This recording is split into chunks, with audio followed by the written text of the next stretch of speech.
আমি আলামিন মামুন, ১ নং উত্তর চরাবাবিল ইউনিয়ন স্বেচ্ছাসেবক দলের আহ্বায়ক।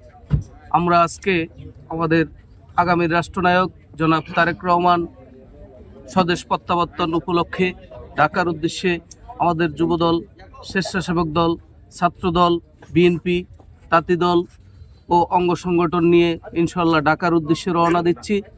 ইনশাল্লাহ আগামী দিনে জননেতা জনাব তারেক রহমান আমাদের এই দেশকে একটি সুন্দর ও সুখী সমৃদ্ধশালী দেশ হিসাবে গড়ে তুলবে।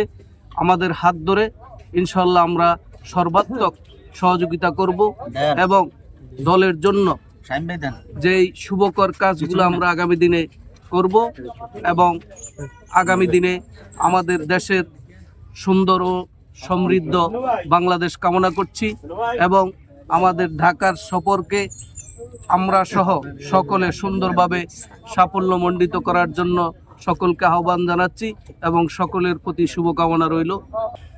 তারেক জিয়ার আগমন উপলক্ষে আমরা রায়পুর উপজেলার বিএনপি এবং অঙ্গ সংগঠন নিয়ে আমরা তারেক জিয়ার যেই সমাবেশ, এই সমাবেশকে সফল এবং সাফল্যমণ্ডিত করার জন্যে আমরা রওনা হচ্ছি।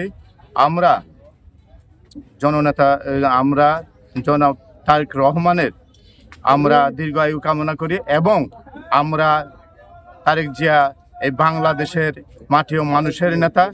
বাংলাদেশে আজকে আগমন উপলক্ষে আমাদের মধ্যে, জনগণের মধ্যে যেই আনন্দ উদ্দীপনা সৃষ্টি হচ্ছে, এই জোয়ার যেন চিরস্থায়ী থাকে এবং আগামী দিনের আমরা এই বাংলাদেশে রাষ্ট্রনায়ক হিসাবে তারেক রহমানকে আমরা প্রতিষ্ঠা করব, এই আশা এবং উদ্দীপনা রেখে আমি সকলের ঢাকা যাত্রাকে শুভ কামনা করে আমি রায়পুর উপজেলা স্বেচ্ছাসেবক দলের সদস্য সচিব আরিফুর রহমান মিস্টার।